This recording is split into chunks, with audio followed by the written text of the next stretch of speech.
नमस्कार दोस्तों, स्वागत है आप सभी का आपके अपने YouTube channel GK search engine पर। तो दोस्तों लेकर आ गए हैं आपके लिए एक बार फिर से RO एग्ज़ाम से रिलेटेड 10 महत्वपूर्ण प्रश्नोत्तरी की, जो राजस्थान नगर पालिका अधिनियम 2009 RO के एग्ज़ाम में पार्ट बी से रिलेटेड ये 10 क्वेश्चन है जो आपके आने वाली एग्ज़ाम की दृष्टि से महत्वपूर्ण है।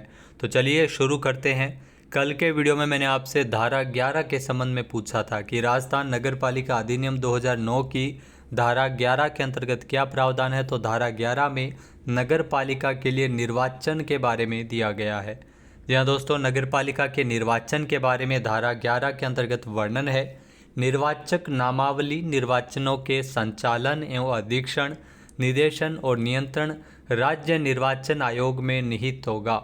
इसके अलावा जो निर्वाचन है वो नगर पालिका में निर्वाचन से संबंधित इसमें प्रावधान है कि नगर पालिका की अवधि समाप्त होने से पूर्व ही अथवा विघटन की स्थिति में 6 माह की अवधि से पूर्व है, परंतु किसी नगर पालिका का विघटन के बाद में शेष समय केवल 6 माह ही शेष है तो निर्वाचन आवश्यक नहीं है। राज्य सरकार निर्वाचन आयोग को इस परियोजनार्थ कर्मचारी उपलब्ध करवाएगी। तो निर्वाचन के संबंध में प्रावधान दिया गया है धारा 11 के अंतर्गत। तो चलिए स्टार्ट करते हैं आज के क्वेश्चन। पहला क्वेश्चन है, राजस्थान नगरपालिका अधिनियम 2009 के उपबंधों के अनुसार राज्य सरकार नगरपालिका के किसी भी सदस्य को हटा सकती है यदि वह नगरपालिका की इजाज़त के बिना 3 से अधिक क्रमागत बैठकों में वो अगर अनुपस्थित रहता है। जहाँ दोस्तों डी ऑप्शन इसका बिल्कुल सही है। 3 से अधिक क्रमागत बैठकों में अगर अनुपस्थित रहता है तो ऐसे सदस्यों को नगरपालिका है वो हटा सकती है। यह दिया गया धारा 39 के अंतर्गत, यानी कि इस क्वेश्चन का डी ऑप्शन बिल्कुल सही है। आइए जानते हैं इम्पोर्टेंट फैक्ट्स।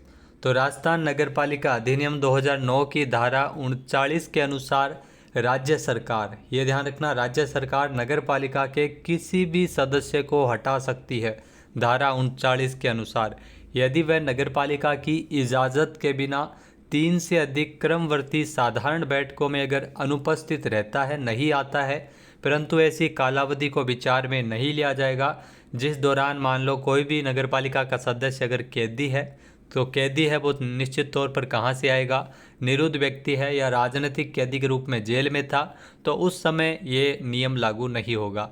लेकिन अगर कैदी नहीं है और 3 से अधिक बैठकों में, साधारण बैठकों में अनुपस्थित रहता है तो राज्य सरकार ऐसे नगरपालिका सदस्य को धारा 39 के तहत हटा सकती है। तो हटाने का ये प्रावधान है। नेक्स्ट क्वेश्चन है, राजस्थान नगरपालिका अधिनियम 2009 के संदर्भ में निम्नलिखित कथनों पर विचार कीजिए। तो इसमें 4 पॉइंट्स दिए गए हैं। पहला है नगरपालिका का अध्यक्ष, दूसरा है नगरपालिका का उपाध्यक्ष, तीसरा है विपक्ष के नेता, चौथा है कैबिनेट मंत्री राजस्थान सरकार में। तो इसमें उपरोक्त में से कौन कौन नगरपालिका की कार्यपालक समिति में शामिल होते हैं। तो जो नगरपालिका की कार्यपालक समिति होती है उसमें नगरपालिका का अध्यक्ष तो शामिल ही रहता है, विपक्ष का नेता भी इसमें शामिल रहता है। इसके अलावा इसमें अगर बात करें तो नगरपालिका का उपाध्यक्ष भी इसमें शामिल रहता है, यानी 1 नंबर भी सही है, 2 नंबर भी सही है और 3 नंबर भी सही है। कैबिनेट मंत्री इसमें शामिल नहीं रहता, यानी कि 3 नंबर ऑप्शन इसका बिल्कुल सही है, सी ऑप्शन इसका बिल्कुल सही हो जाएगा। और ये दिया गया धारा 55 के अकॉर्डिंग। आइए जानते हैं इम्पोर्टेंट फैक्ट्स। तो राजस्थान नगरपालिका अधिनियम 2009 की धारा 55 के अनुसार नगरपालिका में एक कार्यपालक समिति होगी और उसमें नगरपालिका का अध्यक्ष, उपाध्यक्ष, विपक्ष का नेता, नगर निगम या नगर परिषद के मामले में 2 महिलाओं सहित कुल 7 सदस्य इसमें होंगे। नगरपालिका बोर्ड के मामले में अधिकतम 5 सदस्य। ये ध्यान रखना, नगर निगम है या नगर परिषद है उस मामले में 2 महिलाओं सहित टोटल 7 सदस्य होंगे और नगरपालिका बोर्ड के मामले में 5 सदस्य जो नगरपालिका बोर्ड द्वारा उद्धारित किए जाएंगे और नगरपालिका की अन्य समितियों जैसे वित्त समिति, स्वास्थ्य एवं स्वच्छता समिति के अध्यक्ष इसमें शामिल होते हैं। नेक्स्ट है, राजस्थान राज्य के अंतर्गत महानगर योजना समिति। जी हाँ दोस्तों, महानगर योजना समिति है वो 10 लाख या उससे अधिक जनसंख्या वाले प्रत्येक महानगरीय क्षेत्र में गठित की जा सकती है। तो महानगर योजना समिति है वो 10 लाख या उससे ज़्यादा जनसंख्या वाले प्रत्येक महानगरीय क्षेत्र में गठित की जा सकती है, यानी कि ए ऑप्शन इस क्वेश्चन का बिल्कुल सही है। और यह दिया गया धारा 157 के अनुसार, धारा 157 के अनुसार महानगर योजना समिति का वर्णन है। आइए जानते हैं इम्पोर्टेंट फैक्ट्स। तो राजस्थान नगरपालिका अधिनियम 2009 की धारा 157 के अनुसार संपूर्ण महानगरीय क्षेत्र के लिए विकास योजना प्रारूप तैयार करने के लिए 10 लाख या उससे ज़्यादा जनसंख्या वाले प्रत्येक महानगरीय क्षेत्र को एक महानगर योजना समिति उसमें गठित की जाएगी। नेक्स्ट है, राजस्थान नगरपालिका अधिनियम 2009 की धारा 6 के अंतर्गत क्या प्रावधान है। तो राजस्थान नगरपालिका अधिनियम 2009 इसकी धारा 6 के अंतर्गत नगर पालिकाओं की संरचना के बारे में दिया गया है, यानी कि डी ऑप्शन यहाँ पर बिल्कुल सही है। नगर पालिका की स्थापना और निगमन का वर्णन है वो धारा 5 के अंतर्गत दिया गया है। नगर पालिकाओं के परिसीमन का वर्णन है वो धारा 3 के अंतर्गत दिया गया है। नगर पालिका के निर्वाचन के बारे में हमने कल जो क्वेश्चन भी पूछा था, धारा 11 के अंतर्गत दिया गया है। और नगर पालिकाओं की जो संरचना है वो दिया गया है नगर पालिका की संरचना धारा 6 के अंतर्गत। आइए जानते हैं इम्पोर्टेंट फैक्ट्स। तो राजस्थान नगरपालिका अधिनियम 2009 की जो महत्वपूर्ण धाराएं हैं, जिसमें धारा 3 नगर पालिकाओं का परिसीमन, नगर पालिका की स्थापना और निगमन यह धारा 5 में है। नगर पालिकाओं की संरचना धारा 6 में है। नगर पालिकाओं के लिए निर्वाचन धारा 11 के अंतर्गत है। नेक्स्ट है, नगर पालिकाएं निम्नलिखित में से किस अधिनियम के तहत जीव चिकित्सा अपशिष्टों का प्रबंधन करती है। तो नगर पालिका जीव चिकित्सा अपशिष्टों का प्रबंधन करती है पर्यावरण संरक्षण अधिनियम 1986 के तहत, यानी कि बी ऑप्शन इस क्वेश्चन का बिल्कुल सही है। आइए जानते हैं इम्पोर्टेंट फैक्ट्स। तो दोस्तों ये दिया गया है राजस्थान नगरपालिका अधिनियम 2009 की धारा 234 के अंतर्गत, जिसमें जीव चिकित्सा अपशिष्ट के अनुसार जो नगर पालिका का कर्तव्य होगा कि वह पर्यावरण संरक्षण अधिनियम 1986 द्वारा प्रदत्त शक्तियों का प्रयोग करते हुए जीव चिकित्सा अपशिष्टों के प्रबंध और हस्तांतरण को क्रियान्वित करे, यानी उसे हैंडलिंग करे, मैनेजमेंट करे। यह जीव चिकित्सा अपशिष्टों के बारे में धारा 234 के अंतर्गत दिया गया है। नेक्स्ट है, राजस्थान नगरपालिका सामान्य क्रय और अनुबंध नियम 1974 के उपबंधों के अनुसार किसी निविदा के आमंत्रण पर निविदा पर्याप्त संख्या में अगर प्राप्त न हो तो क्या किया जाएगा। तो अगर निविदा पर्याप्त संख्या में प्राप्त न हो तो सीधी सी बात है नए सिरे से निविदाएं आमंत्रित की जाएगी, यानी कि बी ऑप्शन यहाँ पर बिल्कुल सही है।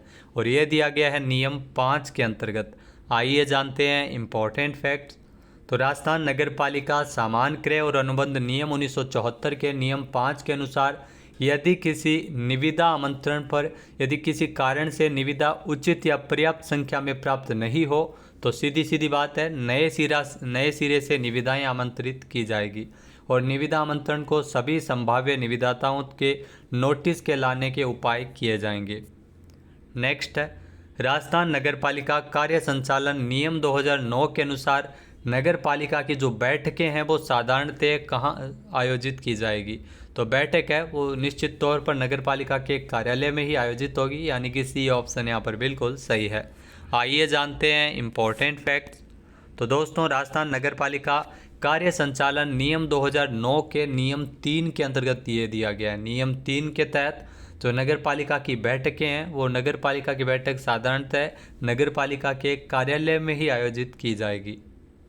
नेक्स्ट है, राजस्थान नगरपालिका अधिनियम 2009 के तहत अध्यक्ष के विरुद्ध अविश्वास प्रस्ताव के संबंध में कुछ कथन और कारण 2 दिए गए हैं, जिसमें सही कौन सा आपको ये बताना है। तो कथन है अविश्वास प्रस्ताव प्रारंभ में पद ग्रहण से 2 वर्ष तक नहीं लाया जा सकता। यहाँ दोस्तों अविश्वास प्रस्ताव है वो पद ग्रहण से 2 वर्ष के भीतर नहीं लाया जा सकता, बिल्कुल सही बात है। दूसरा है, चूंकि यह प्रत्यक्ष लोकतंत्र का नियम है, ये बात सही नहीं है क्योंकि लोकतंत्र का ऐसा कोई नियम नहीं है, यानी कि सी ऑप्शन इसका बिल्कुल सही है कि कथन सही है लेकिन उसका कारण गलत है। आइए जानते हैं इम्पोर्टेंट फैक्ट्स।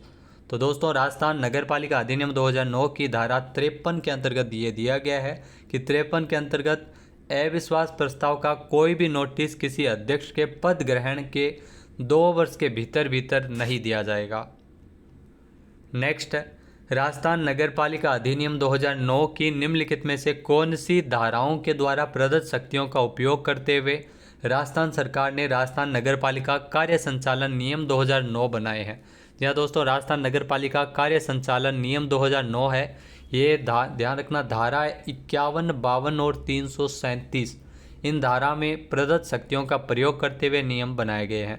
यानी कि बी ऑप्शन यहाँ पर बिल्कुल सही, और यह क्वेश्चन पिछली बार एग्जाम में पूछा भी गया था। आइए जानते हैं इम्पोर्टेंट फैक्ट्स। तो दोस्तों, राजस्थान नगर पालिका अधिनियम 2009 की अधिनियम संख्या 18 की धारा 51 और 52 के साथ पठित धारा 337 द्वारा प्रदत्त शक्तियों का प्रयोग करते हुए राज्य सरकार के द्वारा राजस्थान नगर पालिका कार्य संचालन नियम 2009 है वो बनाया गया है। नेक्स्ट है, राजस्थान नगर पालिका अधिनियम 2009 की किस धारा में नगर पालिका द्वारा अग्निशमन दल की स्थापना और उसका रखरखाव के संबंध में उल्लेख है? जी हाँ दोस्तों, अग्निशमन दल की स्थापना और उसके रखरखाव के संबंध में उल्लेख है, ये धारा 256 के तहत दिया गया है। यानी कि बी ऑप्शन यहाँ पर बिल्कुल सही है। आइए जानते हैं इम्पोर्टेंट फैक्ट्स। तो दोस्तों, राजस्थान नगर पालिका अधिनियम 2009 की धारा 256 के अनुसार नगर पालिका अग्निशमन दल की स्थापना और उसका रखरखाव कर सकेगी। अग्निशमन दल की स्थापना नगर पालिका द्वारा किया जाएगा और उसका रखरखाव भी किया जाएगा। किन्हीं औजार, मशीन अथवा समाचार भेजने के साधनों जिनके वो आग के निवारण और बुझाने के लिए आवश्यक समझे, उन साधनों की व्यवस्था वो नगर पालिका कर सकेगी धारा 256 के तहत। अब बात करते हैं आज के हमारे जो धारा के बारे में आपसे पूछने की। तो आज का जो आपके लिए क्विज है कि धारा 21, 11 को हमने देख लिया नगर पालिकाओं के निर्वाचन के संबंध में, और उसके बाद में हम उसमें 10 और जोड़ते हुए धारा 21 के बारे में आपसे पूछ रहे हैं कि धारा 21 के अंतर्गत क्या प्रावधान है। राजस्थान नगर पालिका अधिनियम 2009 की धारा 21 में क्या दिया गया है। इसके अलावा दोस्तों, ROEO स्पेशल कोर्स के बारे में मैं बात कर रहा था कि ये राजस्थान वार्षिकांक भी इसमें आपको मिलेगा। 600 से ज़्यादा क्वेश्चन है, वो भी व्याख्या सहित है। व्याख्या सहित, जैसे ROEO एग्ज़ाम से रिलेटेड जो क्वेश्चन व्याख्या सहित मिल रहे हैं वो करंट अफेयर से रिलेटेड है। जनवरी से लेकर दिसंबर तक के अपडेटेड आपको मिल जाएंगे। जनवरी से दिसंबर तक, जो फाइनल 31 दिसंबर को अपडेट हो जाएगा। अभी फ़िलहाल कुछ जैसे पिछले 7 दिसंबर तक ये अपडेट है। इसके अलावा दोस्तों, राजस्थान करंट अफेयर्स सब व्याख्या सहित आपको इसमें मिलेंगे इस कोर्स में। और राजस्थान नगर पालिका अधिनियम 2009 के 300%, जी हाँ, हमारी जो क्लास चल रही थी उसके 300% एक साथ आपको ई बुक यानी PDF के फॉर्मेट में मिलेंगे। और इसके साथ साथ आपको मिलेगा इसमें राजस्थान सरकार की जो नवीनतम योजनाएं हैं, योजनाओं के संबंध में एक और वीडियो रिलीज़ किया जाएगा जिसमें नई योजनाओं को शामिल करते हुए ये वीडियो होगा, और उसमें अपडेटेड आपको योजनाएं भी मिलेगी। नीतियां हैं, जो नवीन 9 नीतियां हैं, उनके बारे में भी आपको PDF मिल जाएगी। आयोग, जी हाँ, आयोग से अक्सर एग्ज़ाम में क्वेश्चन आते हैं। RPSC जो जितने भी आयोग है राजस्थान के, उन सभी आयोगों के आपको अलग से PDF मिलेगी, जिसमें आपको RPSC से संबंधित और हर आयोग से, चाहे वो मानवाधिकार आयोग हो, इसके अलावा निर्वाचन आयोग, इनसे संबंधित सारी जानकारी आपको एक ही PDF में मिल जाएगी। इसके अलावा स्पोर्ट्स से रिलेटेड जो ओलंपिक और पैरा ओलंपिक की PDF आपको इसमें मिलेगी। बजट, आर्थिक समीक्षा, राजस्थान में कौन क्या है, मंत्रिमंडल, इन सभी की PDF आपको एक साथ मिल जाएगी। साथ ही साथ स्पेशल आपको इसमें EORO एग्ज़ाम के लिए शहरी क्षेत्रों की 8 योजनाएं हैं, उनकी भी ई बुक आपको इसमें मिलेगी। तो विशेष रूप से 300 प्रश्न और 600 प्रश्न ये हो गए वार्षिकांक के जो राजस्थान करंट अफेयर्स के, वो आपको इस कोर्स में मिलेगा। तो इस कोर्स का लिंक आपको वीडियो के डिस्क्रिप्शन बॉक्स में मिल जाएगा। जैसा कि आप देख सकते हैं, इसमें 12 फाइल है वो अपलोड की गई है। साथ ही साथ ROEO एग्ज़ाम के 300 क्वेश्चन, EORO योजना है जो अपडेटेड है, और इसके अलावा जनवरी से दिसंबर 2024 तक का करंट अफेयर्स आपको इसमें मिलेगा। तो वीडियो के डिस्क्रिप्शन बॉक्स में इस कोर्स का लिंक है, जिसे आप ज़रूर ले सकते हैं। जय हिंद, जय भारत, जय राजस्थान।